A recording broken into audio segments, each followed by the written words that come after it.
So let's maybe start with like some warm-up questions. Like, how did you end up in consulting? Like, was 37 your first consulting company, or maybe you done something before? And like, what inspired you apart from money to go into consulting? So let's start with Julia. No, I've always been a consultant, actually. My first company that I worked for up in north of Sweden, it was a consulting firm. But I think I was kind of sold on the idea when I was in university, and there were some guys from like Tieto coming over, and they were like super excited, telling us how they had been working on different projects for different cool companies like Ericsson and other stuff. And they were like, yeah, it's super cool. It's nice to be able to like switch around a little bit, try new experiences and challenges. And yeah, I was like, yeah, that sounds good. And I had some friends at that company that I joined as well. So they kind of sold me on the idea as well. So yeah. Yeah. Jonny? What? Sorry.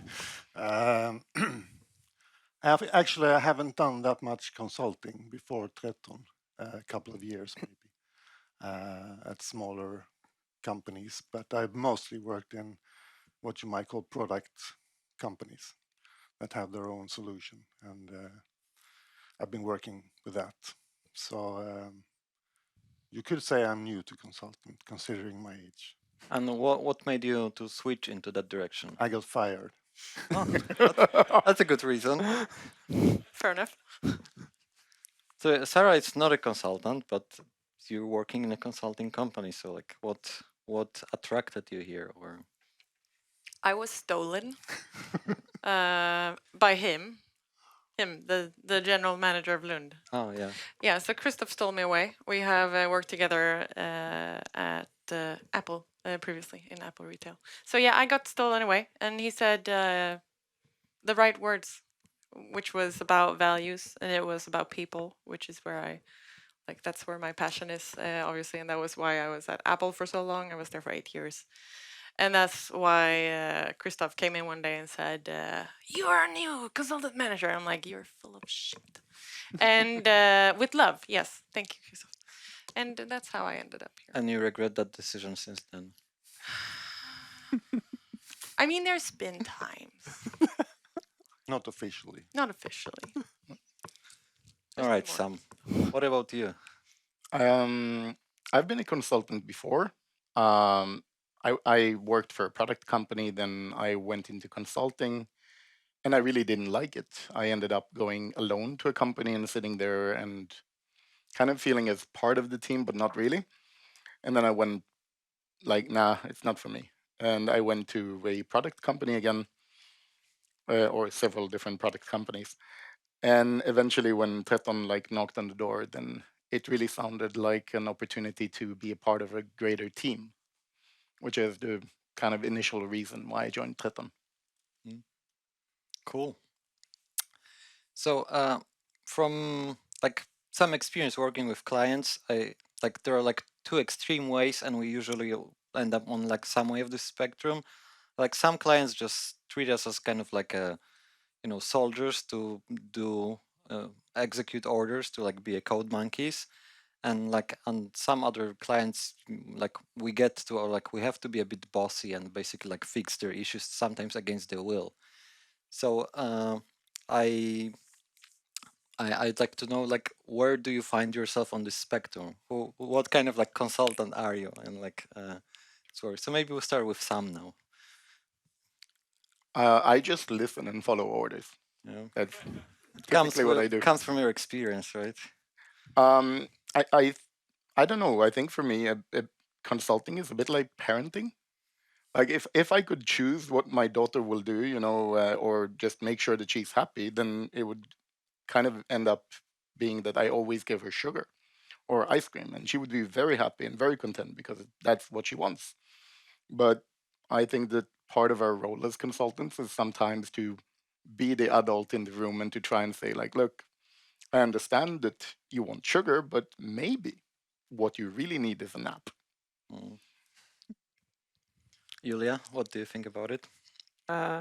Yeah, I would probably say that I'm more of a consultant. There's many terms for this, but I would say like the other end could be called like a contractor more. they are hired to just be code monkeys or coders, whereas others are there to help the customer and to perhaps challenge them and bring new ideas. And this is not always appreciated. It depends on the customer, but I think it's good if you can do that. I like that. If you can challenge and like improve things. Otherwise, yeah. Jonny, would you like to add something? Yeah, I guess one way of looking at this is that it's really nice if you can do both. I mean, if you could like get paid for doing what you're told and be fine with that, or being hired because they trust you to have ideas and find things out as you go along. And if you're okay with that as well, then that's one way of being a good consultant, being adaptive to the place you're sent to. From time to time, we like work at assignment with consultants from other companies, the worst companies. And how do you treat them? Like, what this relationship looks like from like your experience? Jonny is smiling, so I'll just speak here. Yeah, well, I'm in a team at a client now, and we are consultants from several other consulting companies competition, and it works really well. We basically never talk about that, not because it's a sensitive topic or anything, but we're not there to compete. We're there to we have the same goal, and that is to help the client. Really, so it has never been a problem for me. Maybe I was lucky. I didn't get the less than top-notch developers in my team. Julia, how about you? No, I mean, it depends. I mean, many people that I work with from other consulting firms, it's fine. I see them as colleagues. It's more like we are very open with our communication, and we're gonna pretty honest, or we are very honest. Of course, don't talk about like company secrets and stuff like that, but still we're very honest. We're very open. We try to help each other, but then it's kind of hard when there's like a body shop that is like just selling people who are taking in 2 weeks of Java, and you're like, okay, we're gonna try to do something excellent here. How are we gonna achieve this? Yeah. But are you actually accountable for those situations? I mean, as a tech lead in this case, I'm kind of partly accountable in terms of like the team's like progress and achievements and stuff like that. But still, of course, they can't like blame me if everything goes to shit. There is an understanding there, right? So that's at least good. Cool. I'm always I'm willing to take a shot for the team or for the company, for that matter. It doesn't have to be fair. I think you should. I mean, if it's worth it in the long run, if you don't take it personally, you should be fine with that. But I mean, it's not particularly fair, right? You get handed an impossible situation, and you're supposed to do excellent stuff with that. Yeah, exactly. Yeah, expectations are very different, and then what you're given doesn't really match up, and you're trying to balance that. And yeah, it can be tricky and a little bit stressful sometimes. How do you do that? At my current customer, we have actually, I think, consultants from 3 different companies, and it's like very similar. We don't really talk about it that much. But like there were some situations like there was some after work with some beers and just like comparing salaries and stuff like that. And of course there's like more like kind of like friendly banter because you were like kind of with these people in the trenches like every day, and it kind of like get you don't really see them as like people from other external companies, just like part of your team that you kind of like bond with over time, and it's just like a good relationship to have, and I think it's healthy to just not put aside, like, we have some different kind of, like, I don't know, colors behind this. Sarah, do you ever like get to interact with like consultant managers with other companies, or doesn't really happen for you? I mean, it has happened on occasion with at events, like on recruiting events or stuff like that, where I bump into consultant manager. The recent one is my memory, where we were in Helsingborg at an event where I know also Mad and Sofia had a panel discussion and stuff like that for Tequila. And I met a consultant manager for Nexer. It's easy to just like get into a conversation of how you work, how we work, and stuff like that. So it happens. Yeah. Is it like cool to like exchange those experiences?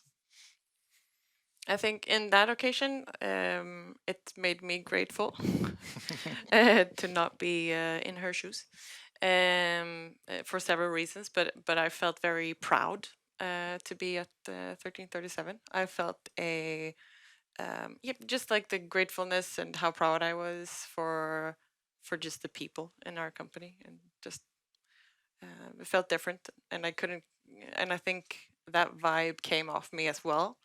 And I didn't see the same kind of pride in that from her, and in that case. Yeah. So maybe I'll ask this question to Sam now. When you like start your assignment at a new client, what is your approach to like build that relationship from the start? It really depends, right? Like I try and think of it as to try and get the lay of the land as quickly as possible. Like you're trying to realize, okay, why did they even hire me? What am I here to do? How do I provide value? What is their real need behind looking for extra help? If it's just a pair of hands, or if they actually want opinions, right? So there's not like a single silver bullet, the one size fits all kind of thing, but try and just get the lay of the land and try and adapt based on that. Your first day is like trying to figure out what going on here. It's always kind of like first day in school type of vibe. And like, okay, so who are the cool kids? Who's like the jocks? Who do I need to like? Something like that. Julia, would you like to like extend something on that topic? Yeah, I don't know. Not right now. Yeah, cool. Sorry. No worries. Jonny? I agree with, I think it was you, Sarah, said that when they hire something or somebody from 13, the expectations are often quite high, which could make you a bit humble, I guess. I mean, you can think like, am I up to this? Am I that good? Or do they think I have answers for everything? I think key, it might not be a silver bullet, but you should definitely try to ask as many questions as you could, and many whys. Why they say, we need this, we want that, could you do that? And why is often a really good question. And keep asking it as long as you can, really.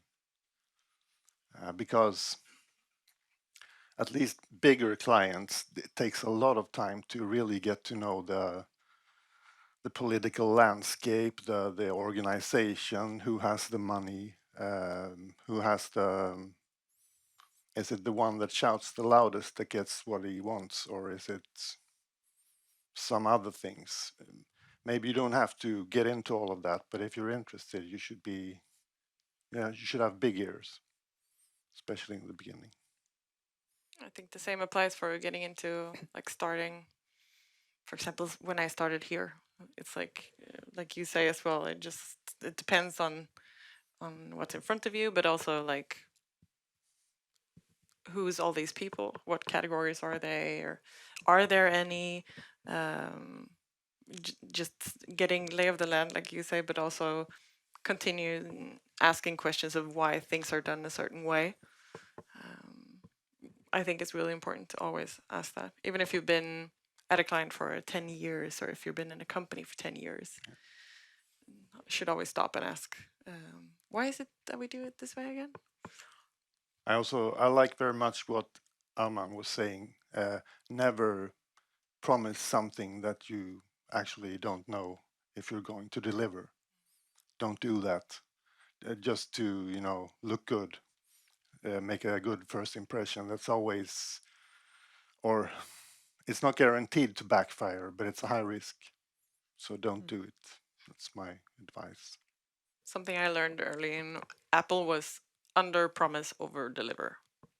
Always. In sales with people, promises. Way easier than to fix a over promise. Right. Cool.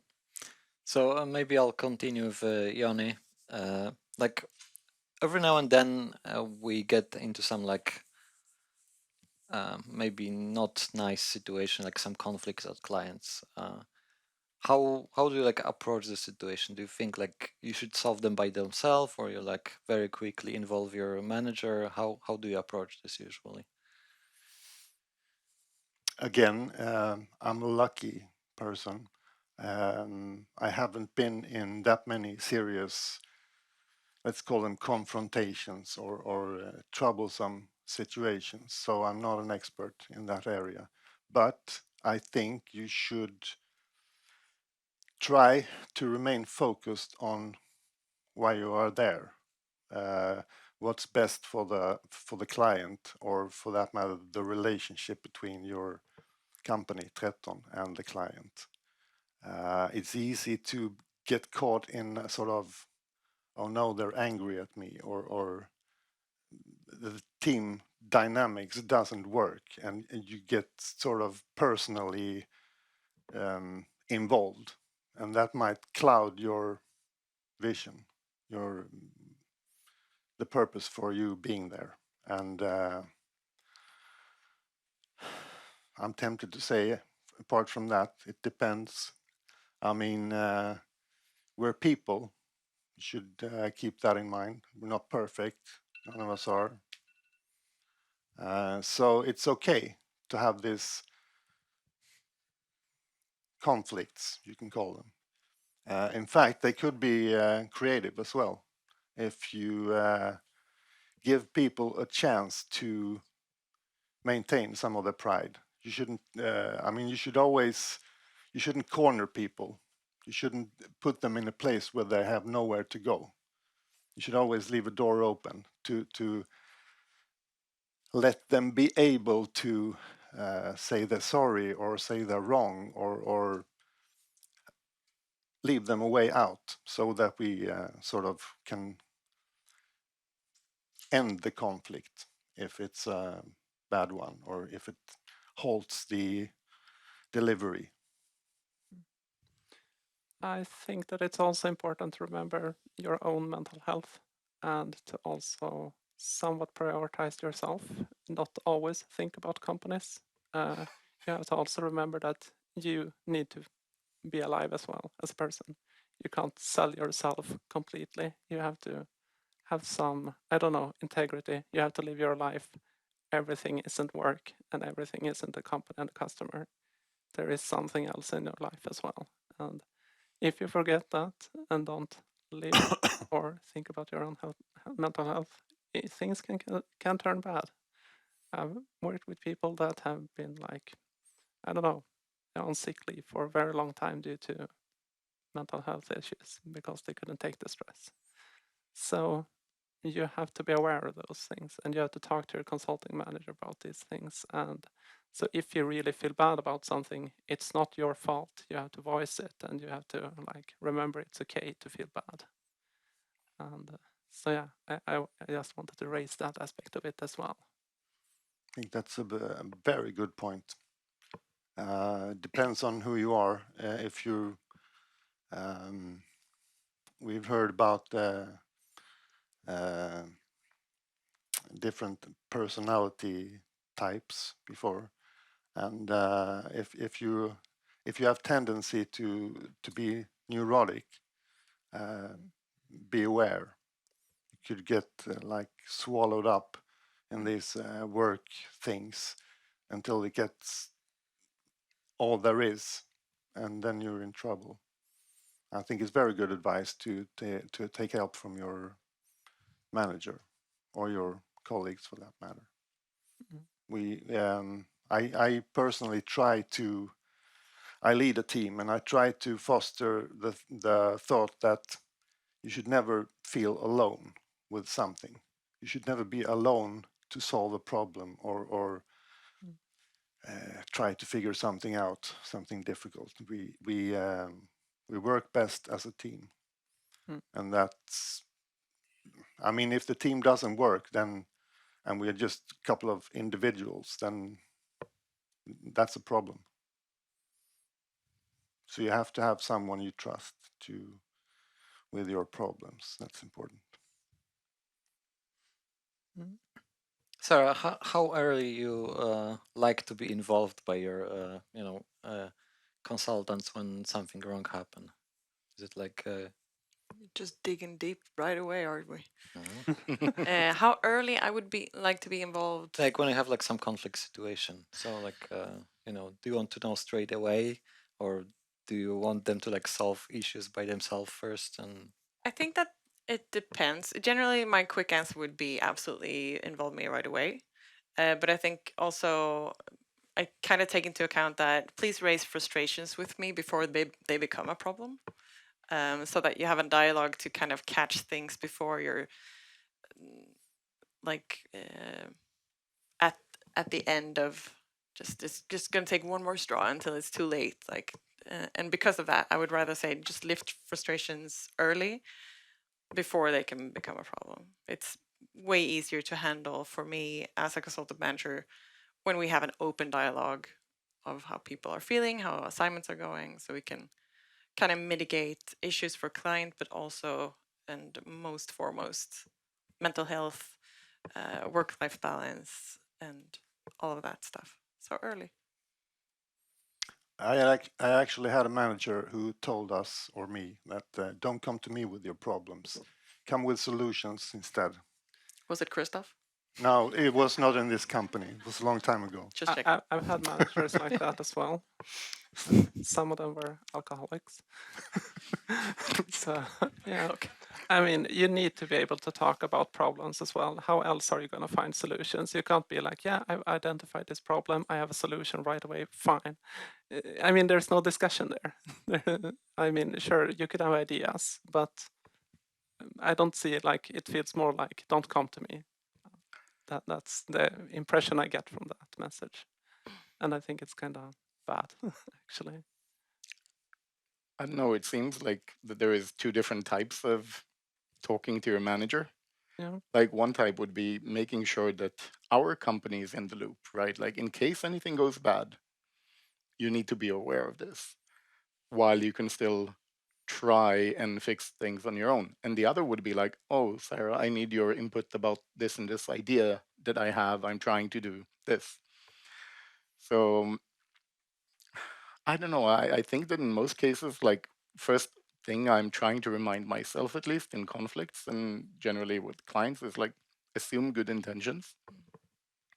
Like, we have a tendency to assume automatically when somebody's raising, a flag that, okay, I did something wrong or they're wrong, or like either be very defensive or very aggressive.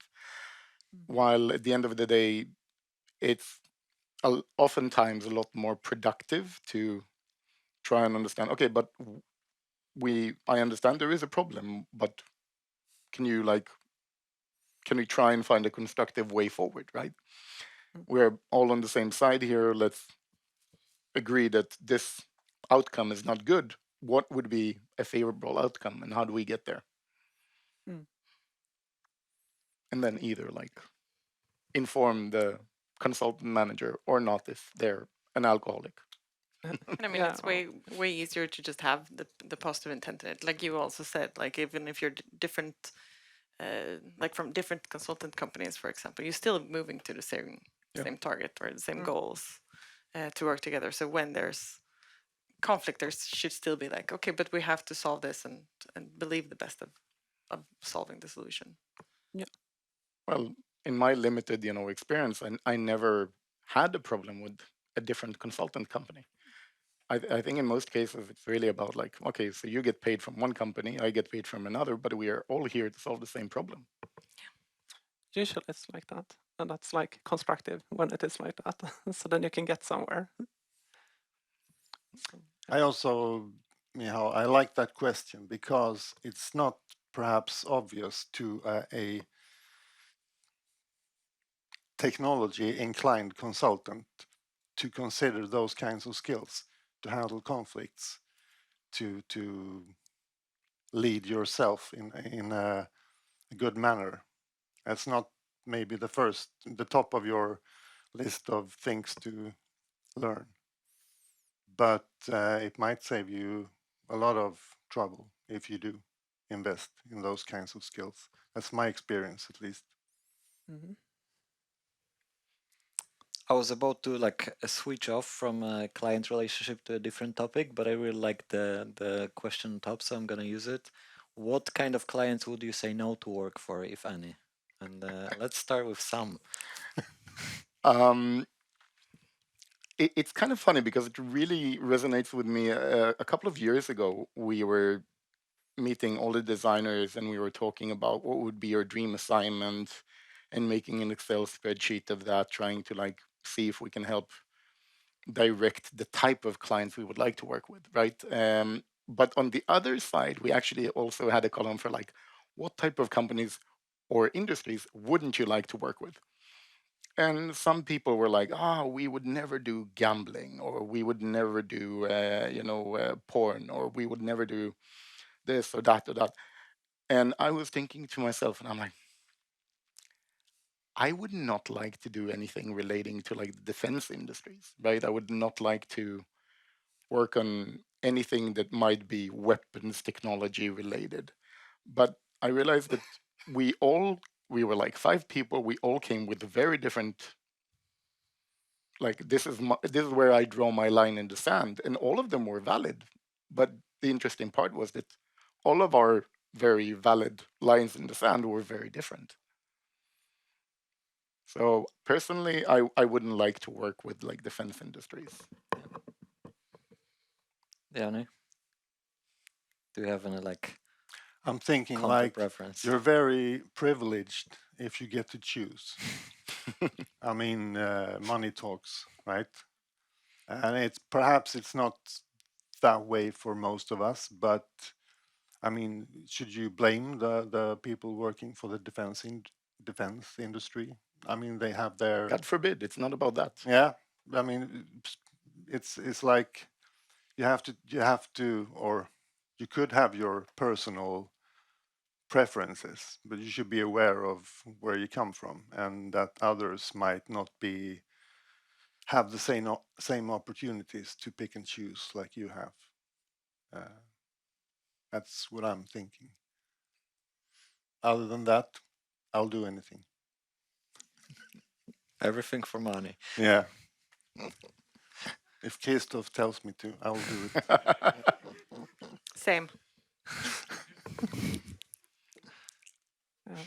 For me, I guess as a vegan, I wouldn't like to work for the meat industry or any other animal industry. And I wouldn't like to work for an industry that is kind of doing shady slavery stuff either. Sounds kind of bad in my opinion, and I would probably feel bad about it. And I don't think that's a constructive work environment where I would feel productive and creative, really. And yeah, other than that, I mean, there's of course many ethical things as well. I mean, I would rather, for instance, work for someone who's making solar panels or something like that, rather than like, yeah, we're working with raw oil. We're gonna like make fuel like crazy. We're gonna make the new, like, I don't know, gasoline pump. What about banking? Yeah. Is that okay or not? Yeah. It is what it is, I guess. It's like the infrastructure for a capitalistic society, I guess. So how to get away from that? But isn't perhaps like a better approach to look at it the other way around and just say like, I'm open to anything, but ask me before, like, Mm. because I think that like, yes, I would not like to work with defense industries. I did work with defense industries, right? I might not like to work with banking. I did work with banking, right? But I think every case need to be kind of like weighed and considered. Yeah, because there's different aspects to it as well. Yeah. There's not like. So how about like using, I don't know, let's say the meat industry, but it's an ecological, direct from farmer, locally produced, ethical, and so on and so forth. Mm. Like working with Mila.se, for example. Yeah. Wouldn't you like to do that? I don't know. Yeah, but that's what I mean. I think that like in a lot of cases, the line gets very blurred. Mm. Yes, of course, Yeah. they might be selling meat on that platform. Yeah. But what they are trying to do is, in a lot of cases, very aligned with like the sustainable mindset we have. Yeah. And I mean, when it comes to like the defense industry, if it's something that is like very defensive, like is this like, meant for just defending or like looking for threats or something, compared to, yeah, you're gonna write the C software for this ICBM. yeah, so like then radar systems, yes. ICBMs, no. Yeah. Nice. Okay, let's switch gears a bit, and I'm gonna shoot this one to Sarah straight away. What, in your opinions, like what qualities make consultant a senior consultant? Thanks. Always the easy ones from him, isn't it? No, I think first of all, I think everyone in this discussion is very, very senior, and I don't think, for me, it doesn't come from years or like niche or anything like that. It comes, I think, my short answer would be perspective. To have a perspective with why you work and what if it's the client, like what client wants to go with it, and but I think to be senior takes perspective of how to act in different situations, like you also talk about, and like getting to know where you're going in, just having that mindset that I need to kind of calibrate myself with what am I going to do here and why, and how should I act with these people or these stakeholders, or and to have those insights takes perspective from different places, different customers, or private life. All of those things give some sort of insight to give perspective, and I think that when taking that into account at any workplace, but specifically as a consultant, I think that.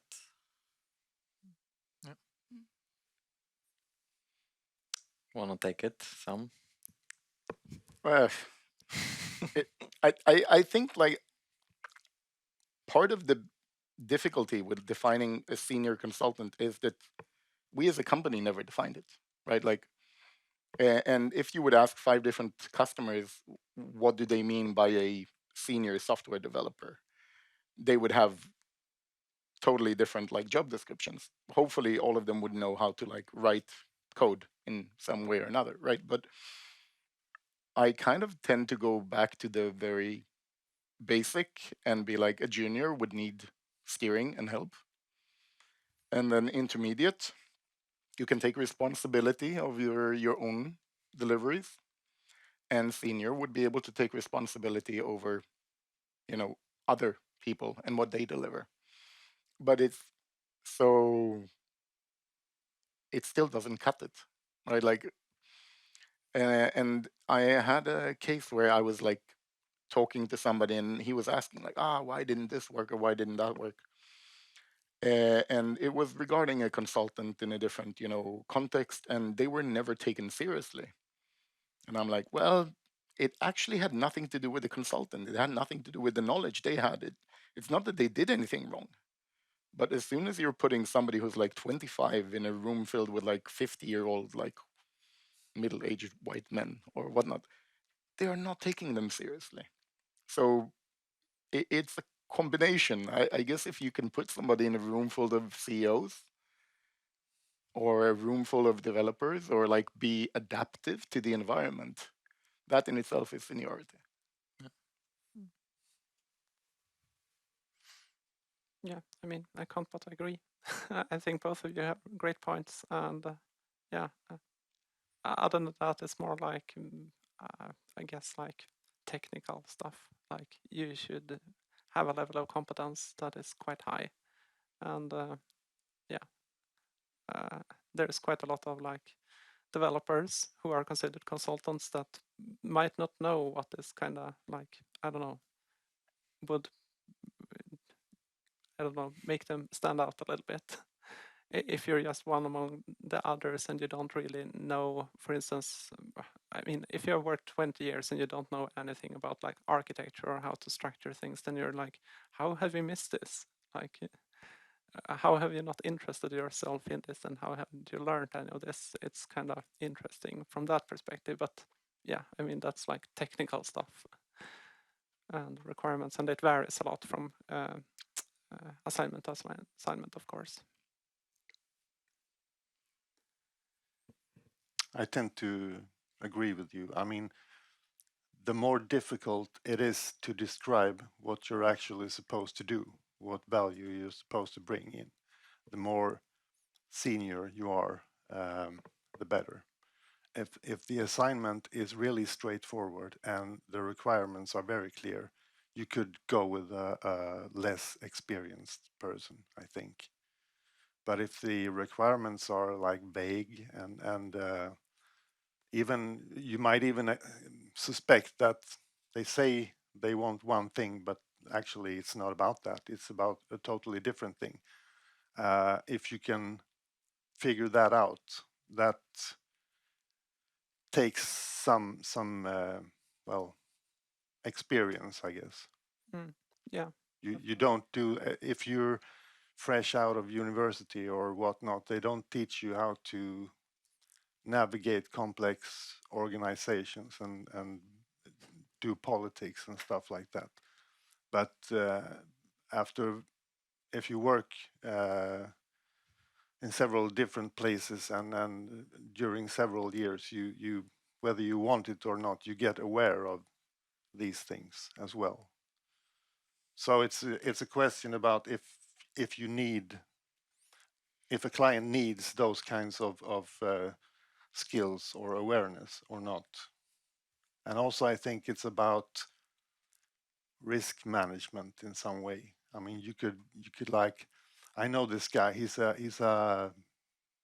rock star developer, but he's 17 years old, and he's cheap. Will you go for that, or double the money? You get someone who has been doing these things for like 15 years and know exactly what she's doing, but you pay double. So that's kind of a client decision to figure out if it's worth the risk or if it isn't. Yeah.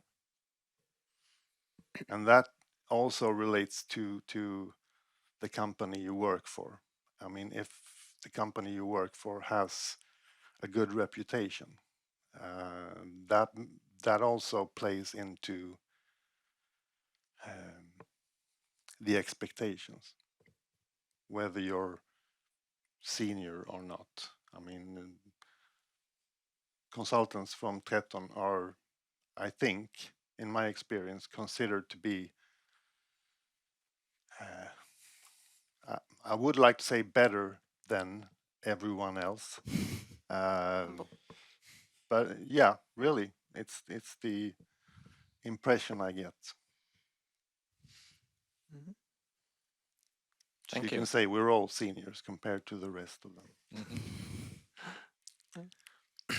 them. Quite often we hear that our consultants are like the best salesmen are on assignment, because while we're on assignment we kind of know best what's the like lacking points in that team, and we can like suggest to our like kind of business developers that you know they may need one more front-end developer, something like that. So how comfortable you feel about like selling Thread 37 out your assignments? Is it something you're like happy to do? Do you have any like success stories of doing that, Julia? I try to help our salespeople, or in this case, I try to help Pontus a lot, like give him information about things, like if they're looking for people, or I heard something like maybe they're about to save money or something like that. Then, of course, I like inform him and like, yeah, this could impact us in whatever some way, or here you might have an opportunity, but. I don't know if I really go to the managers myself at the company and be like, yeah, we have someone. I kind of leave that to, in this case, our salespeople. I can feel like I'm just trying to help them out. So, but yeah, that's what I like to do. Give them information and support them a little bit. I think it's a great question. What do you say, Sara? Should we, like consultants, meddle with stuff we don't understand, like selling? I think. Thank you, Jonny. I appreciate you. You're welcome. I'll see you after. Yeah. No, but I immediately think of like the most important thing to have in mind when like, are we supposed to sell when we're at client? No, but lead by example. Be a role model and do a good job. Be a great consultant and be proud over for our company and like what you can provide, I guess, because nothing sells as good as something that comes on recommendation, or like, oh my god, this is amazing, I want more of Sam's doing such a great job, like, do you have more people? Like, that's going to be an easier than Sam. And then Sam just, hey, I sell some stuff sometimes. Okay, I'm just No, I'm totally with you. I just see it a bit in a different way. I do think that consultants need to know how to sell. yeah. And it's not really in a disgusting way. Like I would not go and like Yeah, because we said that. I We have were- like 3 JavaScript developers on the bench. Are you interested?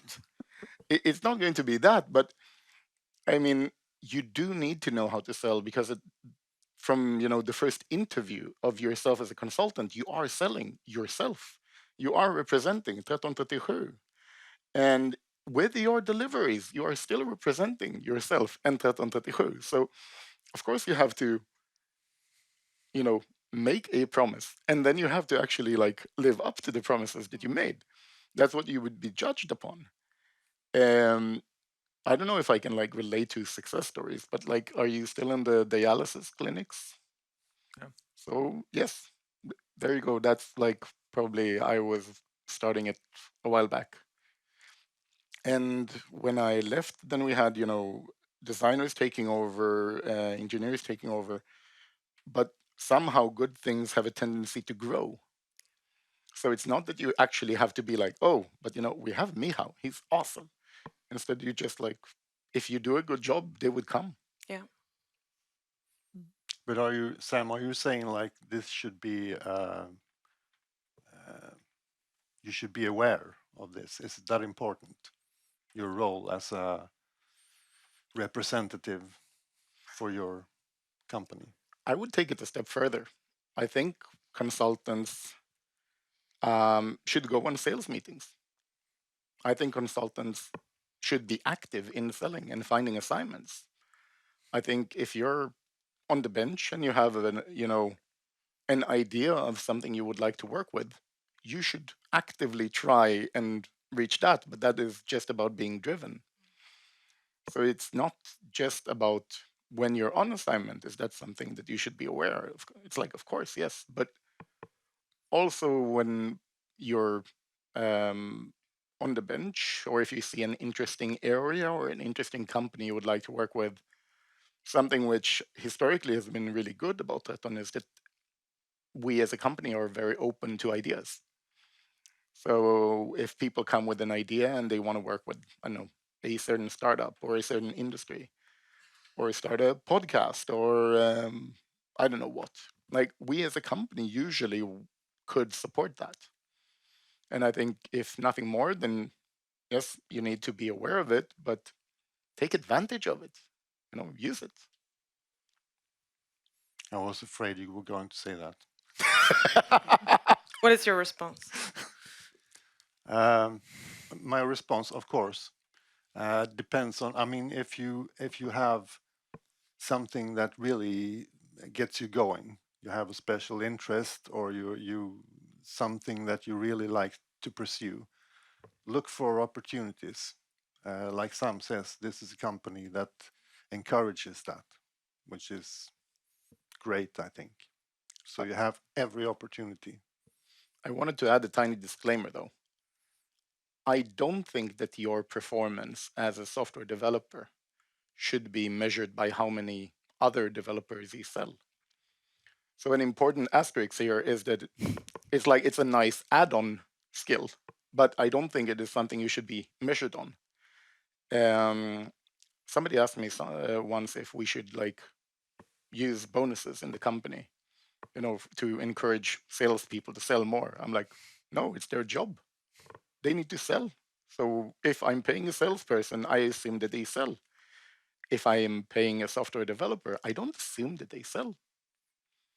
So there is a different expectation, of course, on the consultants. And if you do sell, it is a great plus. But I don't think that, you should get like a negative on your yearly review because you didn't sell enough. All right, so you have it's a bit different. I mean, on one hand, you're a consultant, and that comes with some opportunities or obligations, you might say. And on the other hand, you come as a developer, for example, or a tester, or whatever actual professional role you're playing in your assignment. And that's two different things, but you're the same guy. So it takes shifting perspectives sometimes, I guess. Seniority. And I think it's going to be a wrap because we're running out of time. But thank you for this discussion. Thank you for making it easy, so I didn't have to force you to speak. And I actually have no idea what's next. I think we have some sort of general wrap up, right? Yay!